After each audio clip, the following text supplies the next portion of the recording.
To get something you never had, you have to do something you never did.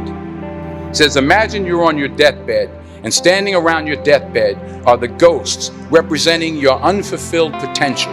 The ghost of the ideas you never acted on. The ghost of the talents you didn't use. And they're standing around your bed, angry, disappointed, and upset.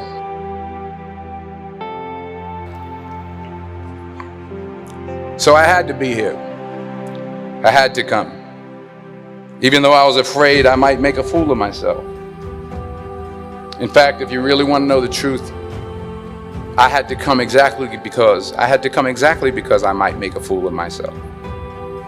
Now, what am I talking about? Here it is. I found that nothing in life is worthwhile unless you take risks. Nothing.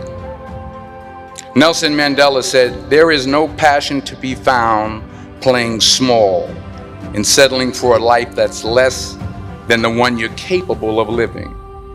Now, I'm sure in your experiences in school and applying to college and picking your major and deciding what you want to do with life, I'm sure people have told you to make sure you have something to fall back on. Make sure you got something to fall back on, honey. But I never understood that concept, having something to fall back on. If I'm going to fall, I don't want to fall back on anything except my faith. I want to fall forward. I figure at least this way I'll see what I'm going to hit.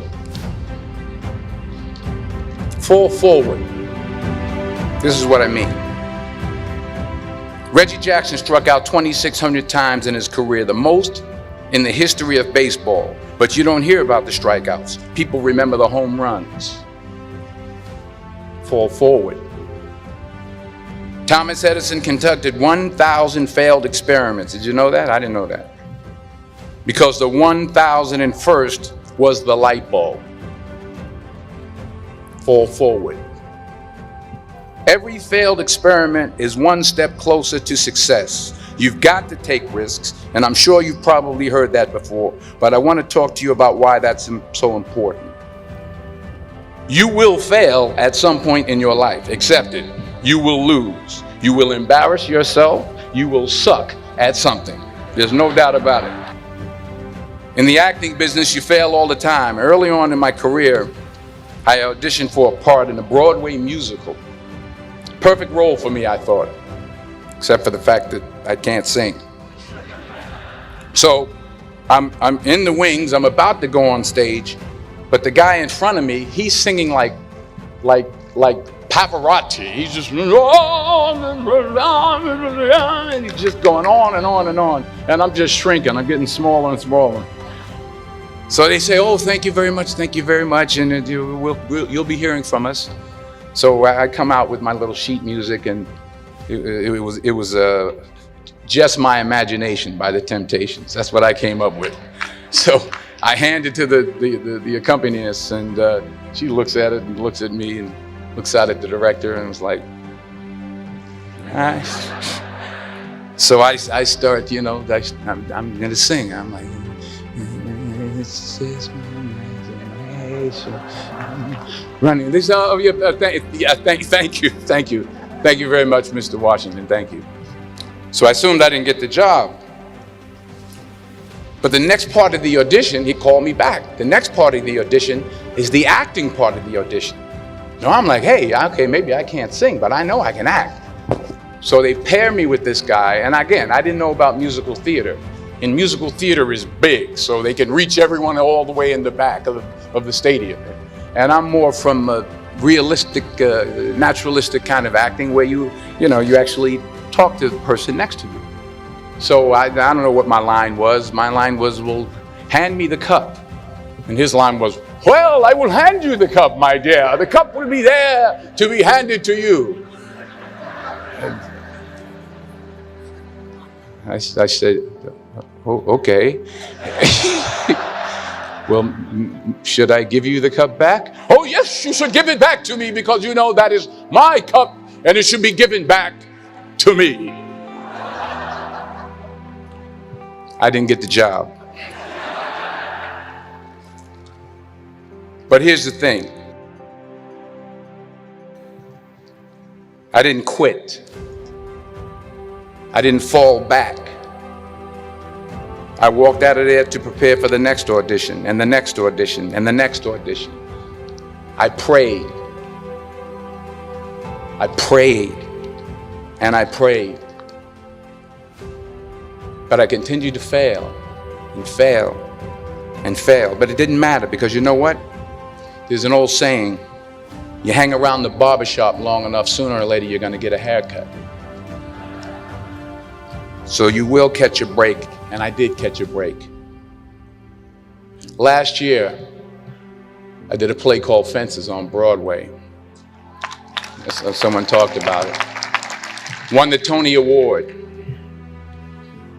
And I didn't have to sing, by the way. But here's the kicker. It was at the Court Theater. It was at the same theater that I failed that first audition 30 years prior. Do you have the guts to fail? Here's my second point about failure. If you don't fail, you're not even trying. I'll say it again. If you don't fail, you're not even trying. My wife told me this great expression. To get something you never had, you have to do something you never did. Les Brown's a motivational speaker. He made an analogy about this. He says, imagine you're on your deathbed, and standing around your deathbed are the ghosts representing your unfulfilled potential. The ghost of the ideas you never acted on. The ghost of the talents you didn't use. And they're standing around your bed, angry, disappointed, and upset. They say, we came to you because you could have brought us to life, they say. And now we have to go to the grave together. So I ask you today, how many ghosts are going to be around your bed when your time comes? You've invested a lot in your education, and people have invested in you. And let me tell you, the world needs your talents, man, does it ever. I just got back from Africa like 2 days ago, so if I'm rambling on, it's because I'm jet lagged. I just got back from South Africa. It's a beautiful country, but there are places there with terrible poverty that need help. And Africa is just the tip of the iceberg. The Middle East needs your help. Japan needs your help. Alabama needs your help. Tennessee needs your help. Louisiana needs your help. Philadelphia needs your help. The world needs a lot, and we need it from you. Remember this. So you got to get out there. You got to give it everything you got, whether it's your time, your talent, your prayers, or your treasures. Because remember this, you will never see a U-Haul behind a hearse.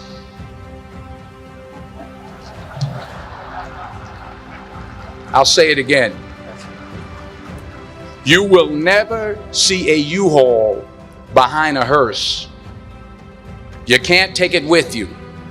The Egyptians tried it, and all they got was robbed.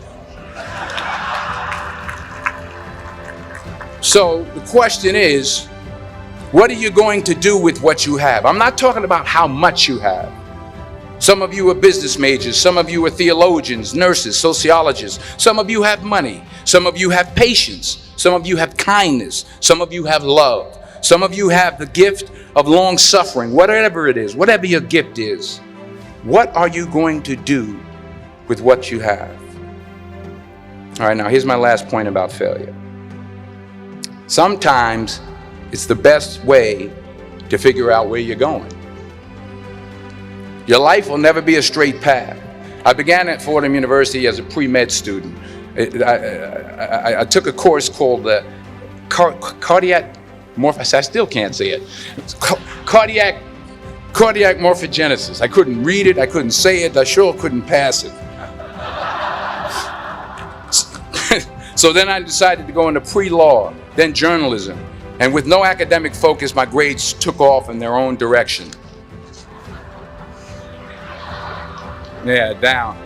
I was a 1.8 GPA one semester, and the university very politely suggested that it might be better to take some time off. I was 20 years old. I was at my lowest point. And then one day, and I remember the exact day, March 27th, 1975, I was helping my mother in her beauty shop. My mother owned a beauty shop up in Mount Vernon. And there was this older woman who was considered one of the elders in the town. And I didn't know her personally, but I was looking in the mirror. And every time I looked at the mirror, I could see her behind me. And she was staring at me. She just kept looking at me. Every time I looked at her, she kept giving me these strange looks. So she finally took the dryer off her head and she said something I'll never forget. First of all, she said, "Somebody give me a piece of paper. Give me a piece of paper." She said, "Young boy, I have a prophecy, a spiritual prophecy." She said, "You are going to travel the world and speak to millions of people." Now, mind you, I'm 20 years old. I'm flunked out of school. In fact, like a wise ass, I'm thinking to myself, maybe she's got something in that crystal ball about me getting back into school next fall. But maybe she was on to something, because later that summer, while working as a counselor at a YMCA camp in Connecticut, we put on a talent show for the campers. And after the show, another counselor came up to me and asked, "Have you ever thought about acting? You're good at that." So when I got back to Fordham that fall, I got in and I changed my major once again for the last time. And in the years that followed, just as that woman prophesied, I have traveled the world and I have spoken to millions of people through my movies.